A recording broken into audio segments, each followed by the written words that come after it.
الذي أرسل رسوله بالهدى ودين الحق ليظهره على الدين كله ولو كره الكافرون أشهد أن لا إله إلا الله وحده لا شريك له وأشهد أن محمدا عبده ورسوله صلوات الله وسلامه على هذا النبي الكريم وإمام المتقين وقائد الدعاة المجاهدين وعلى آله وأصحابه أجمعين اللهم علمنا ما جهلنا وانفعنا بما علمتنا وجعلنا من المخلصين صلى الله على سيدنا محمد وعلى آله وبارك وسلم والحمد لله رب العالمين أما بعد.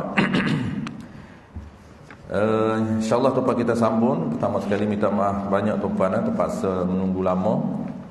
Kebetulan hari ni problem sikit nak keluar rumah tadi. Kereta tak ada, kereta orang perempuan guna. Nak start motor tiba-tiba tak hidup tuan. Allahu Akbar. Kacau. Motor dah lama tak guna. Lah saya pun telefon apa ni Amri, apa tak datang lagi nak tumpang, semua orang dah datang. Itu pakai Grab, amin ya. Nasib baik amin ada. Okey, insya-Allah kita sambung tu pun muka surat 52 50 betul tak? Fardu mandi. Okey, 52 tajuk baru tuan-tuan, tajuk baru iaitu kita akan bincang tajuk berkaitan dengan fardu mandi. Masih lagi dalam tata cara mandi. Sebelum ni kita bincang berkaitan dengan sebab ataupun faktor kepada wajib mandi ataupun sebab wajib mandi. Kemudian kita terus kepada tajuk yang seterusnya iaitu fardu mandi. Qala al-musannif rahimahullahu ta'ala, fardu mandi. Jadi kita nak bincangnya tumpang, kita nak tahu tata cara mandi, maka kita nak kena tahu juzub ataupun fardu mandi. Kita nak tahu mandi mesti kena kenal fardu ataupun dipanggil juzub pada mandi. Sebab kalau tak sempurna fardu tumpang menyebabkan tak sempurna mandi. Sebab tu kita kena kenal fardu ataupun juzub. Sebelum ni kita dah bincang berkaitan dengan istilah fardu dan juga rukun ni tuan-tuan. Istilah rukun dan juga fardu, dia ada beza walaupun makna sama. Fardu dan rukun makna sama, cuma penggunaan istilah itu berbeza. Kita kena tahu kenapa dalam fardu, dalam mandi, dalam wuduk digunakan fardu, tidak digunakan rukun, sedangkan makna sama. Apa makna dia? Makna dia ma la budda minhu. Satu benda yang mesti ataupun yang wajib ada untuk dinamakan mandi. Kalau tak ada benda ini, tak ada rukun ini, menyebabkan tidak terbentuk ataupun tidak boleh dinamakan mandi. Makna yang kedua yang lebih mudah untuk kita faham, dia panggil juz'un min mahiyah. Fardu ini ataupun rukun ini sebahagian ataupun satu anggota, satu juzuk daripada diri mandi. Jadi nak sempurna mandi tuan, kena komplitkan juzuk dia, kena komplitkan anggota dia, baru dinamakan mandi. Lengkap anggota, sempurna praktikal kita buat, maka dinamakan mandi. Sebab itu kita nak belajar supaya kita tahu anggota dan kita nak sempurnakan dari sudut praktisnya ataupun dari sudut pelaksanaannya supaya sempurna dua benda. Pertama, sempurna anggota. Jadi nak nama mandi ni mesti cukup dua anggota atau dua juzuk, dua fardu, dua rukun. Nak nama fardu wuduk mesti cukup 6 anggota, 6 juzuk, 6 fardu. Yang kedua, tak memadai sekadar cukup, tapi kita kena sempurnakan dari sudut pelaksanaan. Ini penting tuan.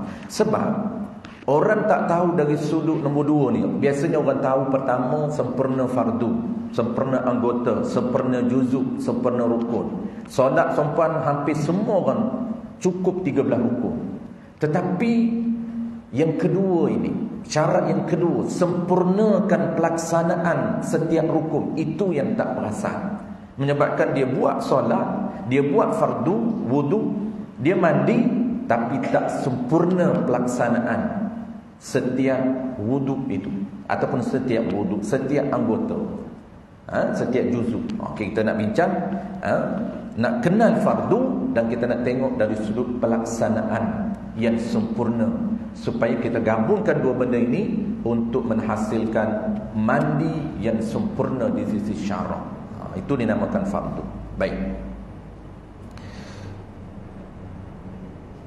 Syahdan. Syahdan ni bahasa Aceh tua, Syahdan bahasa Aceh lama, bahasa Aceh tua, yang bermaksud, yang maknanya peringatan. Ini satu peringatan. Tapi dalam bahasa Arab dia panggil tanbihun. Kalau kita Arab, kita tak jumpa syahdan, kita akan bertemu dengan tanbihun.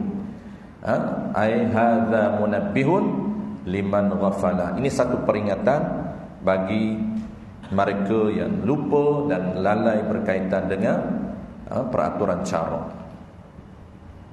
Bermula fardu mandi itu dua perkara. Dua perkara tu tuan-tuan dipanggil fardu. Sempurna dua perkara baru panggil mandi. Itu dia beza. Dia beza fardu dengan mandi. Batu dua perkara tu, apa maksud dua perkara? Dua perkara itu ialah fardu. Mandi sempurna dua baru mandi. Jadi kita nak bincang apa? Nak bincang kedua-dua fardu supaya dinamakan mandi. Bermula fardu mandi. Jadi bermula juzuk mandi. Mudah kita faham tuan, fardu ni juzuk ataupun anggota mandi. Itu dua perkara. Kalau kita buat dua tuan, tapi tak sempurna, maka tidak dinamakan mandi menurut sistem syariat. Ataupun kita buat satu, lagi-lagilah tak dinamakan mandi, kerana tak cukup dua. Mandi ni pula tuan, dia mandi di sisi istilah syarak. Jangan kita duk teringat mandi kita, pagi tadi pun mandi, balik ni pun nak mandi. Itu mandi kita. Mandi kita hantam je. Batu mandi kita banyak, ada mandi kerbau, macam-macam nama mandi. Itu mandi kita. Yang kita nak belajar bukan mandi kita. Nak belajar ialah mandi menurut istilah syarak. Sebab itu tuan-puan, mandi menurut istilah syarak, dia tak perlukan air banyak pun. Tak perlu satu baldi, dua baldi, satu bak, satu kolam, tak perlu. Kenapa? Kerana mandi menurut istilah syarak dia panggil sayalalul ma fi jami'il badan, ataupun dipanggil isalul ma fi jami'il badan, iaitu meratakan air fi jami'il badan, pada seluruh anggota zahir badan. Asalkan rata. Contoh tu, kita ambil air, spray air. Botol air spray kita besar ni je. Kita spray, kemudian kita ratakan, bagi air itu mengalir, ratakan seluruh badan kita, az-zahir badan, mula daripada kepala sampai kaki. Nanti kita akan detail dalam fardu yang kedua nanti. Kita nak tengok mana tempat-tempat yang dinamakan zahir badan, supaya kita tak termis. Yang zahir itu kita sangkakan batin. Tak, kita kena tahu mana anggota zahir badan, supaya kita mandi wajib, mandi sunat dihukumkan mandi. Kita akan dapat pahala wajib kalau kita mandi wajib, dan kita akan dapat pahala sunat kalau kita mandi sunat. Kalau kita mandi harus, mandi contoh sebelum datang ke kelas tadi kita mandi apa? Mandi harus, maka tak ada pahala apa. Itu mandi kita. Lepas tu kalau mandi kita dia tak ada pahala, tapi kalau mandi syarak, sama ada sunat ataupun wajib dengan ada niatnya, itu dinamakan mandi di sisi syarak. Baik, pertamanya kita tengok fardu dua perkara. Dua perkara ni baru dinamakan mandi di sisi syarak. Pertamanya daripada dua perkara, daripada dua fardu.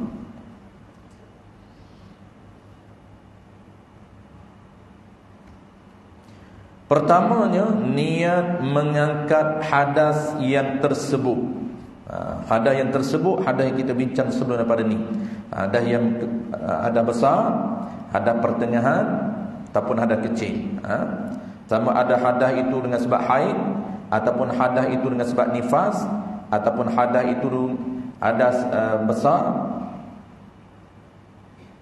jima, ataupun hadas kecil mengangkat wudu, ambil wudu.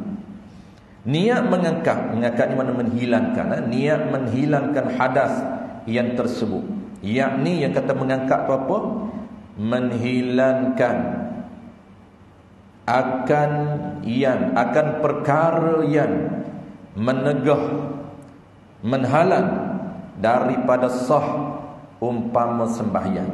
Iaitu kita nak mandi tu, sebab tujuan mandi tuan-puan, tujuan kita mandi wajib, tujuan kita mandi dari sudut syarak ini untuk menghilangkan hadas.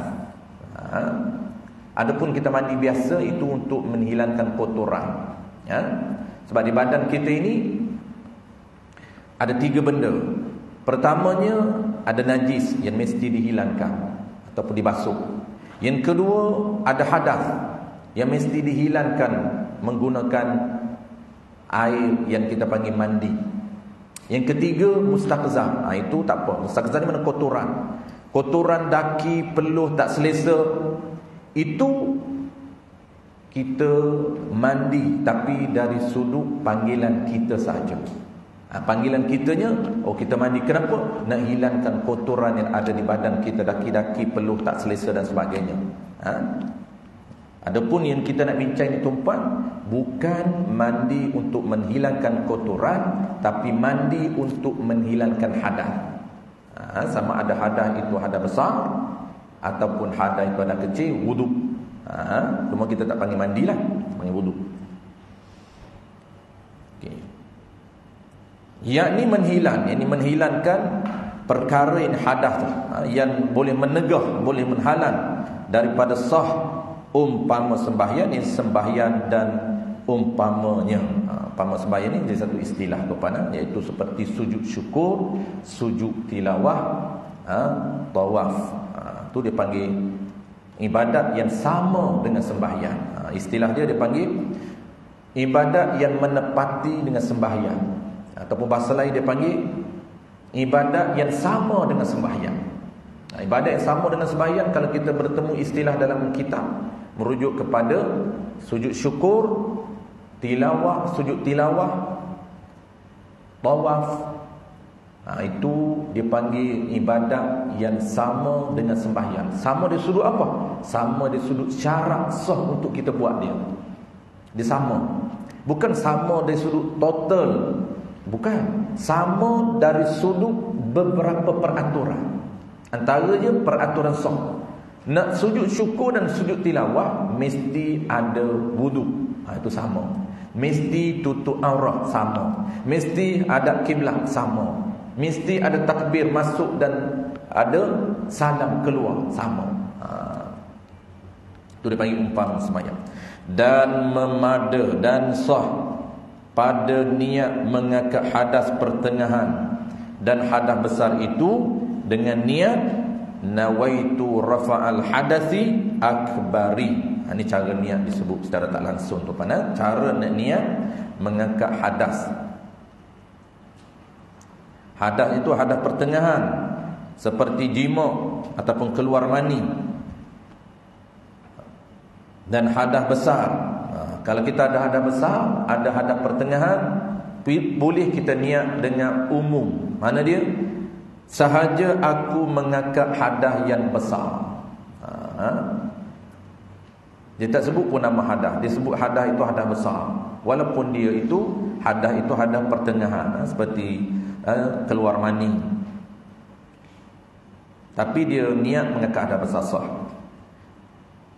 Ataupun boleh juga niat nawaitul ghusla al-wajibah, artinya sahaja aku mandi yang wajib. Ini semua cara-cara niat yang umum, tak sebut pun nama-nama hadas itu. Contoh tuan, kita tak niat aku mengangkat hadas haid, aku mengangkat hadas nifas, tak. Kita niat aku mengangkat hadas besar, ataupun kita niat umum, aku mandi wajib sah. Boleh guna 3 cara. Pertamanya kita guna cara yang umum, iaitu sebut sahaja aku mengangkat hadas besar. Yang kedua kita guna cara umum juga, iaitu aku mandi wajib. Yang ketiga boleh kita niat dengan cara spesifik menyebut sebab bagi hadas, aku mandi ataupun aku mengangkat hadas haid, sebut haid ataupun sebut nifas, boleh. Dan wajib adanya itu baik. Last sekali untuk tajuk rukun ataupun fardu pertama ini, dia nak cerita tuan-puan tata cara niat, bila nak niat dan macam mana dia punya peraturan dia. Ketika kita mandi kena ada niat. Ya, cara niat kita tahu.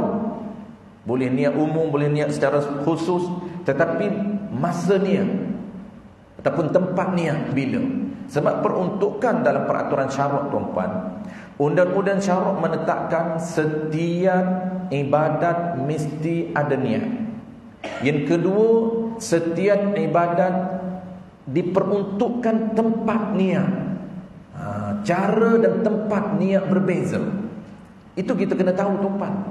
Setiap ibadat kita kena belajar mana tempat niat dia. Kalau tak tahu tuan-puan, dia akan niat tak kena tempat. Macam orang niat kurban dulu tuan-puan, kita dah bincang musim kurban, kita bincang kurban. Dia tak tahu pun niat tempat niat kurban. Kadang-kadang niat ketika nak serah duit, niat awal. Dia tak sebab apa tu? Berlaku macam-macam tu. Kerana dia tak tahu. Wajib niat dia tahu, tapi tempat niat. Di dalam mazhab, 4 mazhab dia berbeza tempat. Tengok tempat niat dalam mandi wajib. Dan wajib ada niat itu. Ada niat tu wajib bila? Ketika, tak kala tu ketika. Tak kala yang ni ketika kena air pada zahir badannya. Ketika air kena pada anggota zahir badan. Okey, satu. Atau boleh juga niat ketika air kena pada anggota zahir belum ada niat. Selepas air kena baru dia niat. Boleh. Ataupun selama ada air itu mengalir atas zahir badannya. Tetapi yang ni cara yang kedua ni dia kena ingat. Tetapi sungguh pun kata boleh niat selagi mana air duk mengalir. Masa air kena di badan belum ada niat. Separuh dah air kena di badan baru dia niat. Boleh, tetapi istidrak dia sungguh pun begitu, wajib ulang basuh tempat yang kena air sebelum ada niat itu. Okey, kesimpulan tuan-puan, cara niat ataupun tempat niat dan cara dia. Tempat niat ini ketika mana air kena di mana-mana anggota badan. Contoh tuan-puan, ini pertama. Jadi 2 cara. Pertamanya, ketika mana air kena saja di mana-mana anggota badan, terus kita niat. Seluruh kita niat, aku mengangkat hadas besar, aku mandi wajib. Contohnya, air kena di kepala dulu. Kita duduk bawah shower tuan-puan, air kena saja di kepala kita, terus kita niat, aku mengangkat hadas besar, ataupun aku mandi wajib, ataupun aku mengangkat hadas haid. Sekali je niat, ya. Yang lain itu apabila ada niat tuan-puan, permulaan di atas kepala kita, yang lain tak perlu niat. Hanya meratakan seluruh badan, boleh ratakan saja. Tak perlulah sepanjang tu kena ada niat. Kepala pun ada niat, turun di badan pun ada niat. Orang wah-wah tuan-puan. Orang wah-wah ni tak puas. Sekali dia tak puas, menyebabkan dia duduk asyik niat je. Selagi dia tak habis, tak keluar daripada shower tu, masih duduk dalam bilik mandi, duduk niat, saja aku mengangkat hadas besar, saja aku mengangkat hadas besar, saja aku mengangkat hadas besar. Itu dia tak faham tuan-tuan. Okey lah nak cerita dari sudut okey, cuma letih lah. Dia tak tahu cara letih. Sebenarnya sekali je dia niat, permulaan air kena, maka dia hanya meratakan seluruh tempat, meratakan, tak perlu lagi niat. Itu satu. Yang kedua, cara yang kedua, itu contoh air kena di atas. Samalah kalau dia nak niat masa air kena di tubuh, di badan. Yang kedua tuan-puan, masa air kena di mana-mana anggota zahir badan dia tak ada niat. Contoh tuan-puan, dia mandi separuh dah, kepala rata sampai di dada. Sampai di dada dah rata sebahagian badan, tapi belum ada niat. Bila ada niat? Contohnya, mula daripada air kena di dada ke bawah. Mula air kena di dada, baru dia niat, baru dia ingat nak niat. Dia ingat apa? Aku mandi wajib, aku mengangkat hadas besar, ataupun aku mandi haid. Boleh? Ya, boleh. Tapi ingat, dia bermula di dada ni tuan-puan, bermula tempat sah niat. Maka bermula di dada ini baru boleh ratakan seluruh tempat yang belum diratakan. Dan ingat, wajib kena ratakan tempat yang dah kena air, yang belum ada niat. Kepala ni tak sah, walaupun dah basuh, belum ada niat, kena ulang balik, kena basuh air lain. Jangan ingat, oh tak apa, kepala dah basuh dah, jadi aku mula daripada dada ratakan sampai ke bawah. Itu tidak sah. Kenapa tidak sah? Kerana basuhan pertama, kepala sampai di dada belum ada niat. Basuhan yang tidak dikira mandi. Kerana mandi mesti ada dua fardu, mesti ada dua juzuk, iaitu niat dan ratakan seluruh anggota zahir. Kita dah rata seluruh anggota zahir, tapi niat tak sempurna, maka tidak dinamakan mandi menurut syarak. Mandi juga itu di sisi kita. Okay, baik. Dan sunat berlafaz. Ni tambahan tuan. Wajib dah settle. Cara, tempat kita tahu, tempat niat kita dah tahu, cara pun kita dah tahu. Tempat dan cara itu wajib tuan, bukan sunat. Ini dia nak cerita sunat. Ada orang tak tahu tuan, dia niat awal. Dia masuk bilik masuk tandas tu, dia masuk bilik mandi, dia niat dah. Terlintas di hati, aku nak mandi wajib. Masa dia duduk bawah shower tuan, dia tak niat apa pun, maka tak sah mandi dia. Sebab dia bertukar tempat. Dia sangkakan niat awal.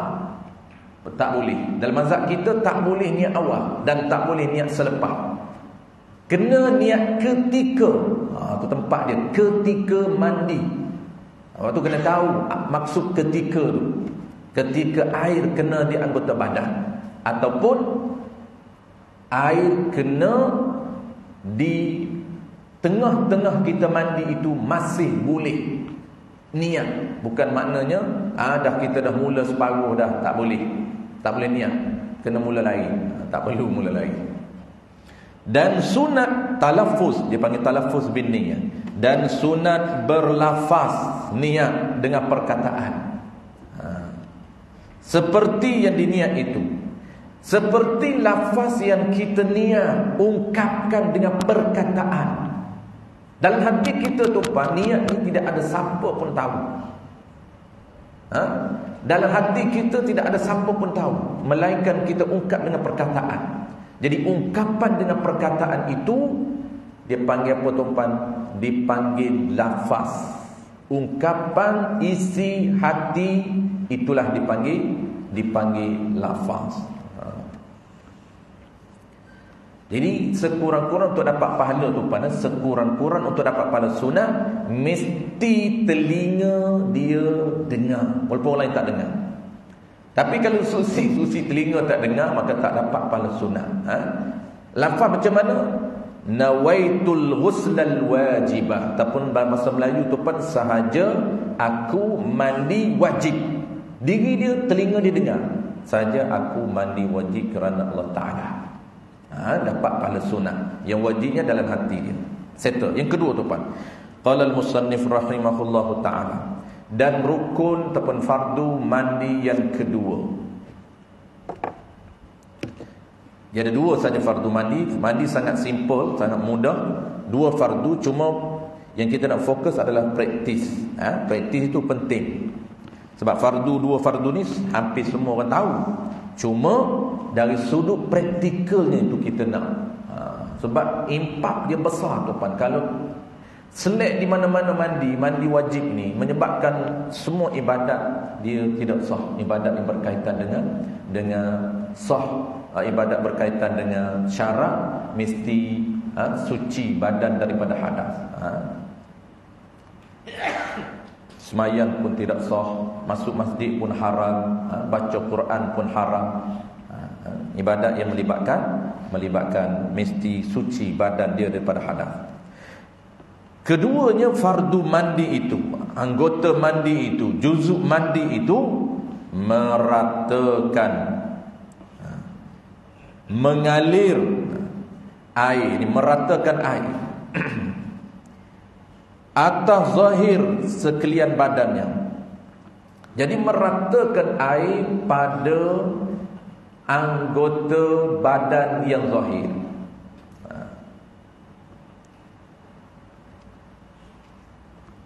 Baik. Dia nak jelas, musannif nak jelas, meratakan air kita tahu.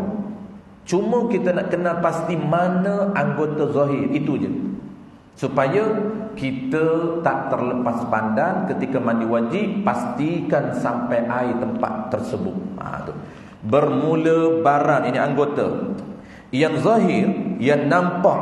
Zahir ni mana? Yang nampak pada pandangan mata, yang zahir pada dubur seseorang dan pada faraj perempuan. Bila? Pada ketika duduk qada hajat. Itu dua anggota tadi itu dinamakan zahir badannya juga. Jadi tempat zahir badan yang biasa kita terlepas pandang, musannif cerita ni tuan, dua tempat. Mana? Pertamanya dubur seseorang, yang keduanya faraj perempuan. Faraj perempuan dan dubur seseorang ni tuan, anggota zahir. Bila kita nak tahu anggota zahir, mana tempat anggota zahir itu? Ketika kita duduk qada hajat, dia terbuka. Ketika kita berdiri, dia tertutup. Sebab kita takut, kita sangka tuan, apabila kita berdiri kan benda tu tak nampak, tempat exhaust kita tak nampak, takut kita sangka batin. Bukan, itu zahir. Mesti sampai air ketika mandi wajib. Dua tempat ni, lubang dubur kita, dan yang keduanya adalah faraj. Di mana tempat kedua-dua ni kalau kita nak tahu, lubang dubur dengan faraj ni? Ketika kita duduk qada hajat, maka lubang dubur kita diterbuka dan faraj juga diterbuka. Tempat itu zahir. Mesti kita sampai air ketika mandi. Sebab tu tuan, ada orang tanya, mandi ni adakah wajib kena duduk?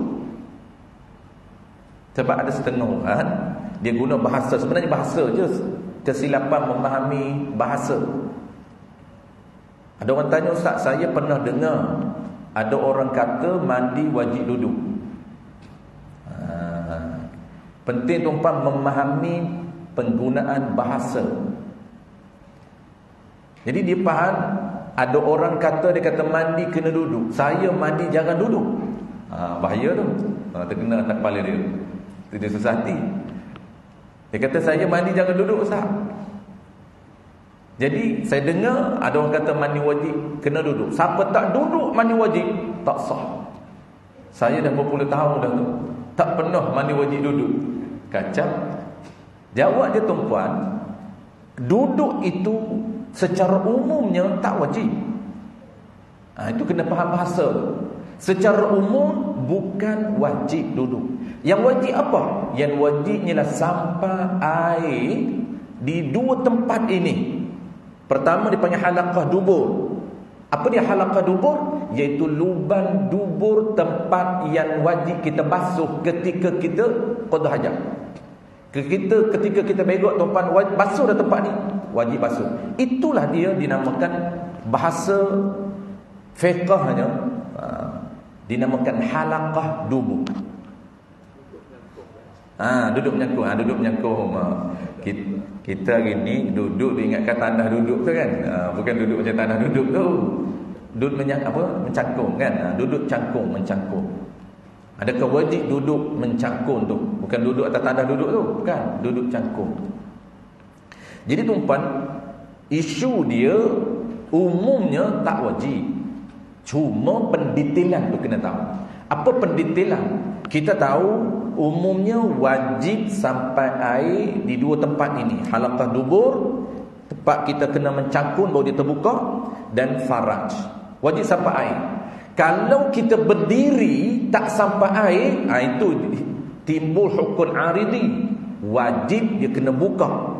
Sama ada nak buka itu tuan nak duduk ataupun nak mencakung, tak kisahlah, ataupun nak terletak, tak kisah, aksi bebas. Bukan kata duduk je wajib, tak. Yang wajibnya ialah dia kena buka supaya air itu boleh masuk ke tempat eksklusif itu. Tempat dia tempat tu eksklusif. Tak, kalau rapat diri rapat je tu, air tak masuk tempat.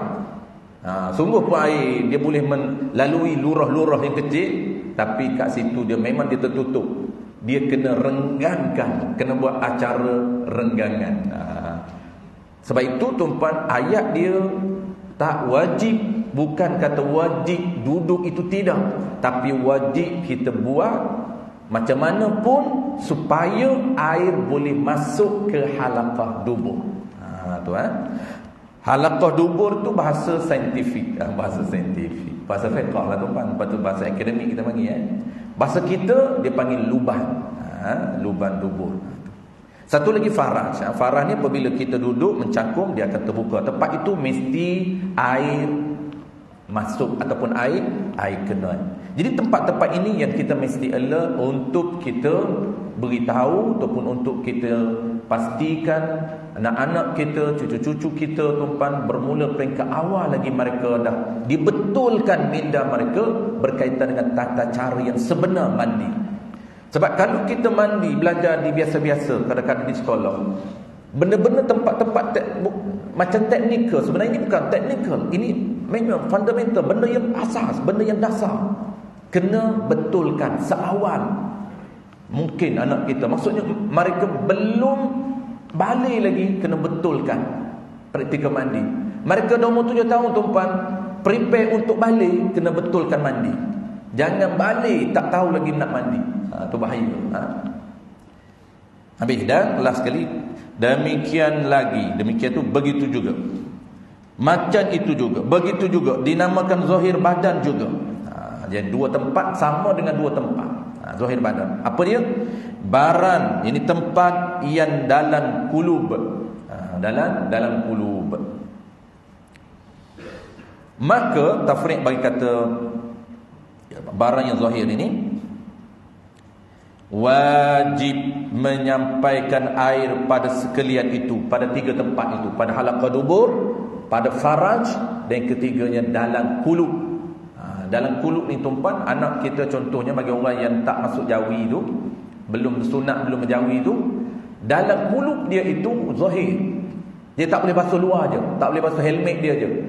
Kena buka helmet dia tu, basuh. Ini bagi orang yang dah balik tapi belum jawi lagi. Orang dulu tuan-tuan umur 15 baru sunat. Zaman saya dulu umur 12 baru sunat. Jangan tanya saya, ustaz umur berapa? Jangan. Geng saya umur 15 ada. Dia sebut geng lagi. Ada best saya tuan-tuan, kami sunat lah ramai. Masa tu dah mula sunat ramai.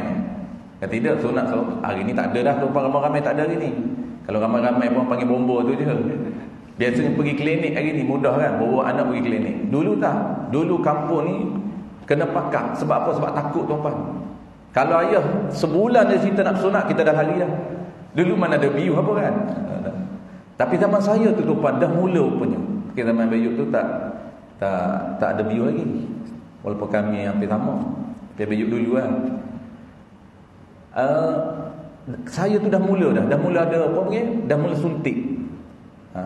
Zaman sebelum saya tak ada injek-injek pun. Memang betul-betul dia potong tu betul. Tu orang kata potong atas batang pisang kan, betul. Jadi dulu tuan-tuan, orang bersunat ni tua 15 dah balik baru bersunat. Jadi macam mana dia nak mandi wajib? Dia kena buka dia punya kulit luar itu supaya kena masuk air dalam kawasan hal apa namanya dipanggil hasyafah. Kawasan hasyafah ataupun dalam kulub itu, ya, itu termasuk kawasan zahir. Jangan dibasuh luar sahaja, dalam kulub itu tak kena air, maka tidak sah mandi dia. Tidak sah mandi. Qala al-musannif rahimahullahu ta'ala. Sekali lagi tuan-tuan, masuk tajuk baru.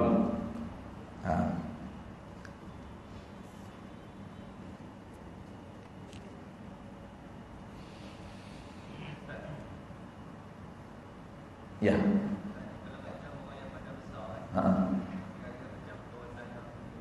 Lipat-lipat. Zahir. Berapa kali lipat pun kena sipek ke. Dia zahir, biasa yang kita tak perasan lah. Macam Ustaz Asyid tanya ni, yang lipat tu okey lah. Yang lipat tu kita je sebenarnya tak perasan. Yang nak cerita dari sudut panggil apa, 4 tempat ni dari sudut secara umumnya kita tak perasan. Kalau berlipat ni, yang tu ramai juga tak perasan. Cuma 4 tempat ni lagi ramai yang tak perasan. Berlipat-lipat ni tak kisahlah berapa puluh lipat pun. Contoh tuan-tuan, atas belakang pun berlipat ni. Ni kiri kanan ni, kiri kanan ni orang lelaki kan, kiri kanan ni dia lemak, dia berkumpul sini. Makan semua kalori duduk sini. Orang aktif tak apa lah. Tak kisahlah berlipat mana pun, memang dia kena ratakan dalam lipatan. Dia kena ratakan. Ataupun kaki dia kan, tuan-tuan, ada kaki orang perempuan kan pecah-pecah kan. Dalam pecah-pecah itu tu zahir itu kena ratakan dalam pecah-pecah kaki itu. Okey, yang saya nak sebut tu 4 tempat ini, 3 dah disebut oleh musannif. Yang pertama halaqah dubur, yang keduanya faraj, yang ketiganya dalam kulub, yang keempat ni ialah tuan, tapak kaki, di bawah tapak kaki. Kadang-kadang kita pijak mandi kan, kita pijak tak angkat kaki. Bawah itu dia tak boleh air yang ada di lantai, dia kena air baru. Jangan kita ingat air yang tu ada di lantai, dia kena angkat. Tak angkat pun tak apalah, tapi pastikan air baru tu rata tapak kaki. Nak angkat dua-dua kacau. Nak angkat kaki dua-dua, angkat sebelah dulu kan, ratakan, baru angkat kiri, ratakan, angkat kanan, ratakan. Itu tempat yang kita kena fokus. Terkadang kita tak perasan ketika mandi wajib. Poin dia tuan, kita tahu poin dia, meratakan seluruh anggota yang zahir, rata air seluruh anggota zahir. Cuma tempat zahir itu yang kita tak perasan. Ni kita nak fokus ialah tempat anggota zahir. Luar ni semua kita tahu ni, celah-celah telinga apa semua kita tahu. Lubang hidung zahir, lubang hidung ni luar zahir. Bibir mulut zahir. Ni bibir, dalam, batin. Itu sahaja zahir.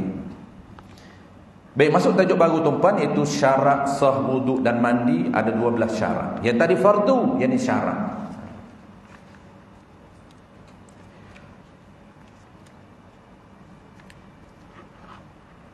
Syarat sah wuduk dan mandi digabungkan, dua-dua ni disatukan tajuk ataupun peraturan sama.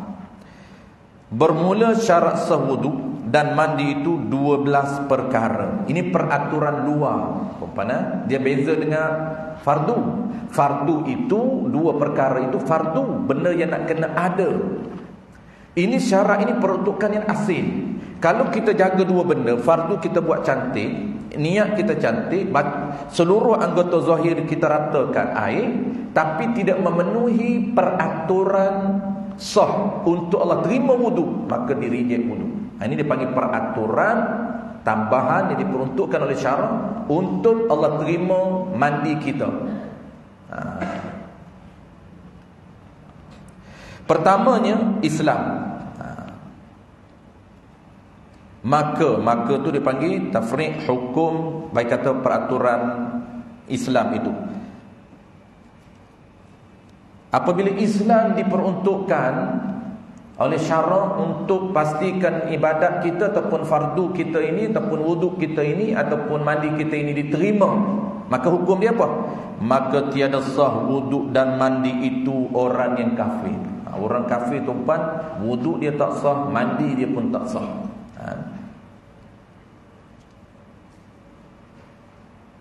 Kafir itu sama ada ia sedar dirinya kafir ataupun ia tak sedar dirinya kafir.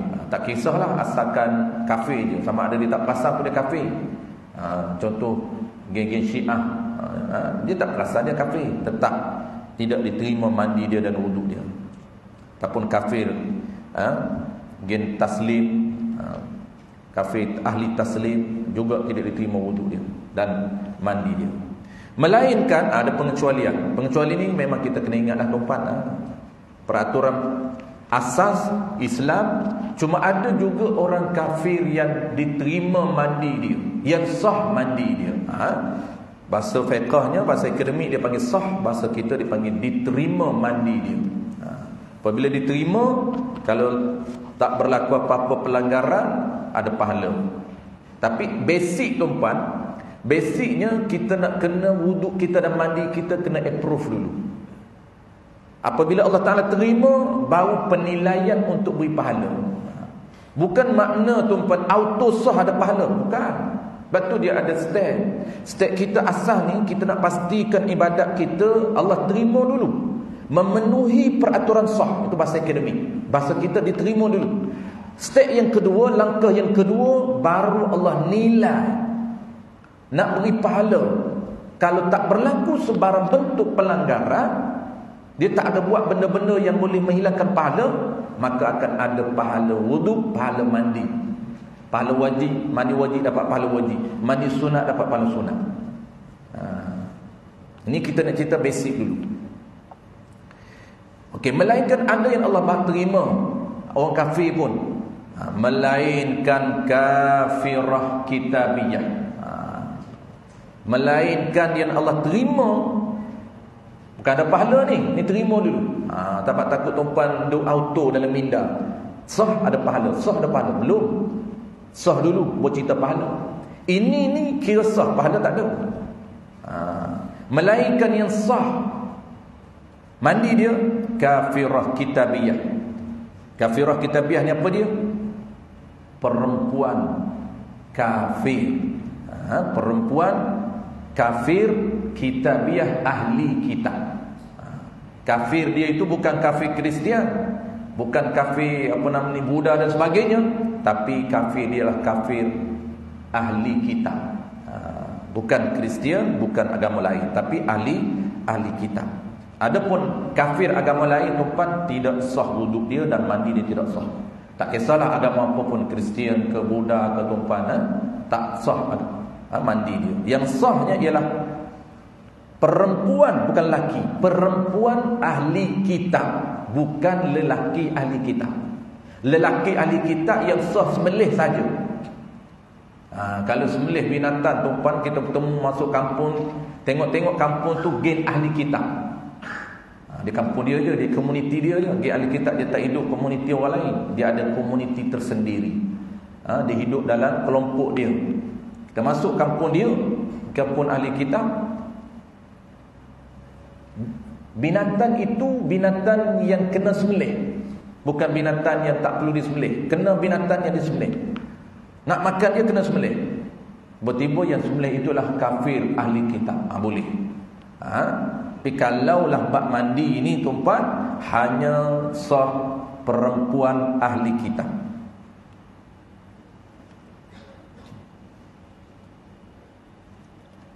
Ahli kitab ini kalau tuan nak kenal dia, dia Yahudi dan Nasrani asal. Dia beragama Yahudi dan agama Nasrani asal. Kitab asalnya tidak diubah.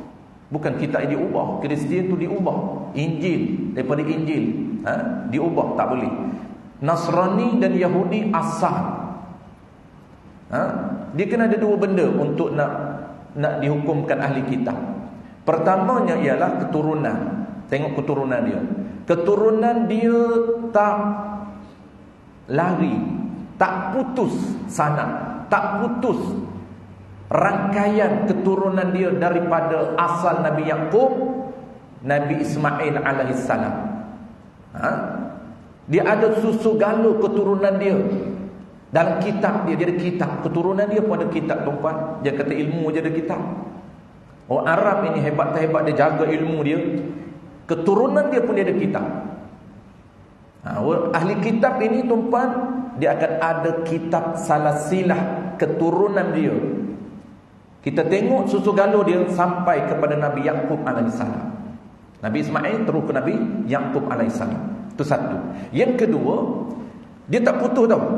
Kalau putus tak boleh. Contohnya, cek-cek, dia kahwin dengan orang lain, bukan lagi keturunan Nabi Yaqub.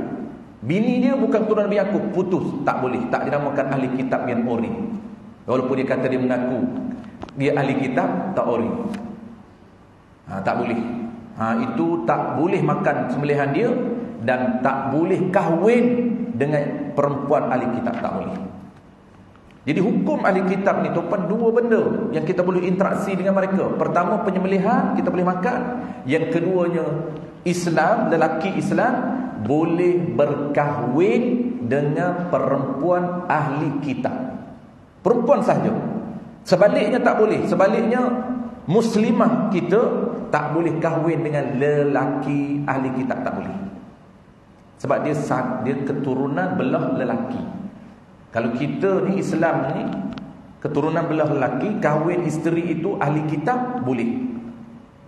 Dengan syarat ahli kitab itu kena cukup dua. Pertama keturunan, yang keduanya ialah, tuan-puan, yang keduanya salasilah kitab asal. Jangan diubah. Yang dia berpegang itu, maksud kitab itu, dia berpegang dengan kitab asal dia. Kita tanya di kitab apa? Kitab Taurah. Taurah yang asal belum diubah. Injil yang asal belum diubah. Zabur yang asal belum diubah. Itu boleh. Kalau tak cukup dua syarat, tuan-tuan, keturunan dia tak putus sampai kepada Nabi Ismail, Nabi Yaqub, dan kitab dia, salasilah kitab dia memang asal tidak diubah. Turunnya Nabi baru, Nabi kita, Nabi penutup, Nabi Muhammad bawa sistem baru, dia tak nak pakai. Dia nak pakai sistem lama.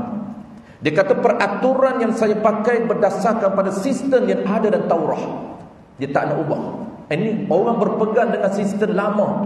Sistem mana? Taurah. Tidak ejaz, tidak diubah. Itulah dia nama ahli kitab. Sebab itu mereka ini hidup dalam komuniti mereka. Mereka tak keluar daripada kepopon mereka, tak. Hidup pun sama-sama mereka. Masih ada sampai hari ini ahli kitab. Masa saya belajar dulu, tuan-tuan, tuan guru sebut, dia kata kalau pergi di perkampungan dalam, masih ada kampung ahli kitab. Pergi di Mekah, tuan-tuan, orang dulu-dulu belajar di Mekah lama, mereka masuk kampung pedalaman, interaksi dengan kampung-kampung ni, orang-orang kampung ni bertemu dengan satu komuniti, satu kampung pedalaman, nama dia ialah kampung ahli kitab. Masih ada. Cuma tak ramai lah, tak popular lah kampung dia. Macam kita lah, asli lah kita. Game mereka ni pun lebih kurang macam game badui lah. Game asli. Kita ni pun kena masuk belah-belah kampung kan. Belah kampung, belah orang asal asli. Sebab tu kenapa orang asli dia tak nak keluar ke bandar. Dia takut hilang jati diri dia. Dia orang betul-betul asli ni, dia menjaga keaslian dia. Tempat tinggal pun dia tak nak duduk rumah-rumah macam kita, tuan. Rumah sini macam kita tak nak duduk. Dia nak duduk rumah asal dia. Cuma dia ubah sikit pakaian je, tak asal. Pakaian tak asal. Kalau asal pakai kayu je, tuan. Saya ada tempat, saya biasa di Gua Musa itu, di Kuala Kerai, tuan. Kuala Kerai ni dia tak jauh dengan perkampungan orang asli. Dia keluar tempat kedai adik saya tu, tepi jalan Sungai Sam tu, tepi jalan je kedai. Adik saya buka kedai situ. Jadi seminggu sekali orang asli keluar beli barang. Cantik tu tak kenal dah. Tak ada dah asal dia, tak kena dah pakai, kena di rambut. Rambut dia kekal, rambut dia tuan, dia kekal. Bercakap pun memang dia bercakap Kelantan, tapi kita kenal dia orang asli. Bercakap tu ada lari sikit. Kita tahu dia orang asli, walaupun pasal Kelantan, tapi asli kita kenal. Kita tanya dia, kenapa tak nak keluar duduk ni tempat jalan? Dia kata, kami tak boleh hidup. Dia kata, tak boleh nak hidup di bandar ni. Sebab kami selesa dengan cara kami, cara lama. Bahkan dia cerita parent dia ni, ibu-ibu dia kata ni, ayah saya dia kata kerajaan buat rumah cantik, tapi ayah saya tak nak duduk di rumah. Tetap dia buat rumah asal dia. Dia tak boleh duduk rumah sini ni. Rumah jenis angin tak masuk, tak boleh duduk. Nak bagi ekor kat dia, dia lempar ekor. Dia nak ekor asal. Tu dia jaga keaslian dia. Begitulah kalau ahli kitab ni, dia tak boleh bergaul dengan orang biasa seperti kita. Maka sah ia ahli kitab ni, tuan-tuan. Perempuan ni, dia isu dia macam mana ni, tuan-tuan? Yang sah ni, isu dia kahwin dengan lelaki kita. Lelaki Islam kahwin dengan perempuan ahli kitab. Apabila dia kahwin dengan perempuan ahli kitab, tiba perempuan itu haid. Ketika dia haid, dia tak semayang lah, tuan-tuan. Semang cara dia lah. Dia ada cara dia, sistem dia. Dia tak sama dengan sistem kita. Jadi tiba haid, nak kering darah haid, nak kena mandi. Mandi cara kita, sistem kita. Dia nak kena follow sistem kita, cara kita. Nak kena niat ikut cara kita, mandi ikut cara kita. Maka dia pun mandilah ikut cara kita, dan niat cara kita. Jawab dia sah. Boleh untuk suami dia jima. Kalau dia mandi tak ada niat, tidak sah, perempuan.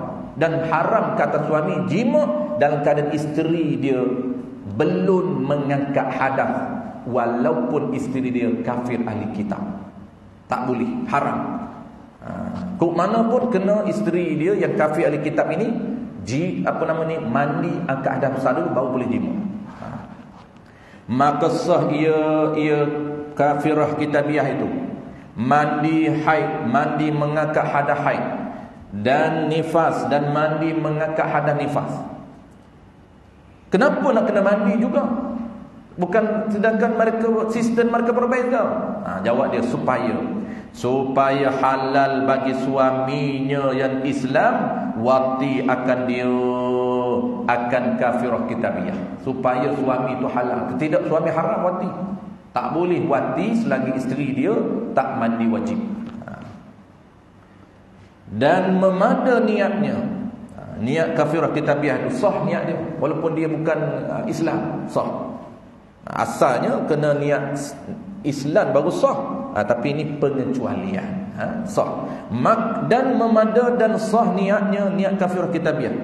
Kenapa sah sedangkan dia tak Islam pun? Kerana membeza daripada pekerjaan ibadat dan adat. Niat ni tuan, tujuan dia supaya membezakan adat mandi biasa dengan mandi ibadat. Batu kita pagi tadi tuan, kita nak datang kelas, kita mandi tak niat apa pun. Sebab itu dipanggil mandi yang adat, mandi yang biasa. Kalau mandi ibadat kena niat. Niat mandi apa? Niat mandi sunat nak ke tempat majlis ilmu, mandi sunat hari Jumaat. Itu dia panggil sunat, mandi yang disunatkan, dapat pahala sunat, jadi ibadat. Kalau tak sunat maka jadi adat saja.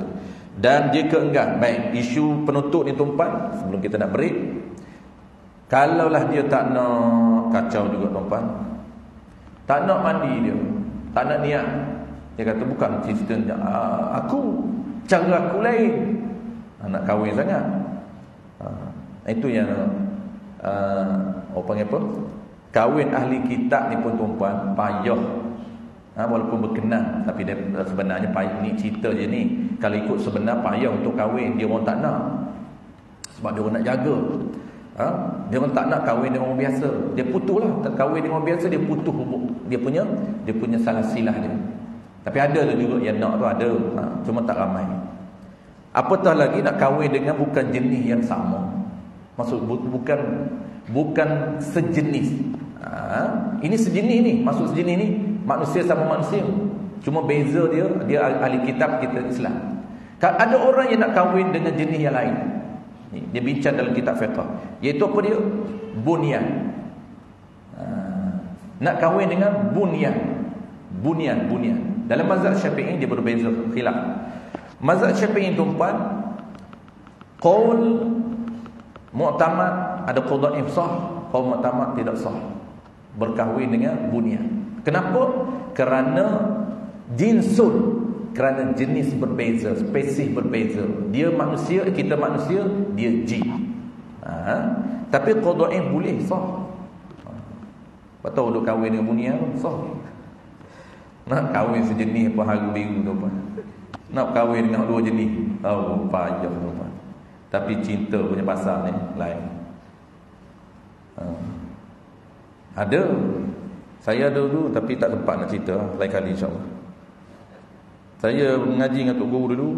Bukan Tok Guru Jecik, Tuan Guru Haji, Tuan Guru ni, apa nama ni, dia masih hidup lagi sekarang ni, Pakar Falak tu. Di Johor. Nafiah, Tuan Guru Nafiah, Sa Nafiah. Dia cerita dia antara orang mahir dalam bidang jin dan bunyan. Anak murid tolong, anak murid dia kebetulan, anak murid dia minta dia jadi orang tengah nak pergi meminang. Meminang rupanya meminang bunyan. Dia tolak terus. Habis. Jadi supaya mana tadi? Jika enggan. Dan jika enggan ia kafir. Dia tak nak, macam mana nak buat? Daripada mandinya, maka jawab dia, hendak wajib, maka hendaklah wajib suaminya yang Islam itu memandikan akan dia akan kafirah kitabiah tadi. Kalau dia tak nak tuan, kena paksa mandi. Kena paksa dia, berkah dia tuan, mandikan. Lepas tu macam mana pula niat? Ini supaya halal wati akan dia. Maka hendaklah suaminya niat. Kena suami niat, boleh. Wakil, suami wakil niat. Suaminya niat, sahaja aku mandi haid atau nifas bagi perempuan ini ataupun bagi isteri aku ini. Jadi kalau dia tak nak tuan, kena wajib, bukan sunat. Wajib juga suami dia ni untuk dia halal ataupun membolehkan dia wati, dia kena paksa isteri dia mandi. Dan kalau isteri dia tak nak juga, dia boleh paksa dan dialah niat. Dia niat, isteri dia tak ada niat, maka dia niat bagi pihak isteri. Ini pengecualian. Kesemuanya isu kita bincang tuan, isu pengecualian daripada peraturan biasa. Jangan samakan dengan biasa. Yang biasa tak boleh. Biasa tuan tak boleh. Hari ni sejuk nak mandi, minta suami, okey bang mandi bang, abang tolong niat kat saya. Mampu yang tu. Dikatakan kita belajar tadi boleh. Itu pengecualian. Pengecualian peraturan biasa. Biasa tak boleh. Tapi yang dibolehkan ialah, pertamanya, isteri itu kafir ahli kitab. Boleh kalau dia nak niat sah, dia mandi ikut tata cara sah. Kalau yang kedua, kalau dia tak nak mandi, pengecualian boleh suami niat. Bukan suami mandi. Suami mandikan dia. Jangan ingat suami mandi tolong niat. Ni aku mandi wajib untuk isteri aku. Itu buat korban pun tak boleh. Isteri tu mandi, kita mandikan dia. Berkah dia, ikat dia, tangkap dia. Tangkap dia, boh dalam bilik mandi. Mandikan dia, niat. Ketika kena air, niat. Jangan mandi tu niat sebelum. Tak, niat sama dengan yang kita sendiri mandi. Kena air, niat. Aku mandikan, aku mengangkat hadas haid bagi isteri aku.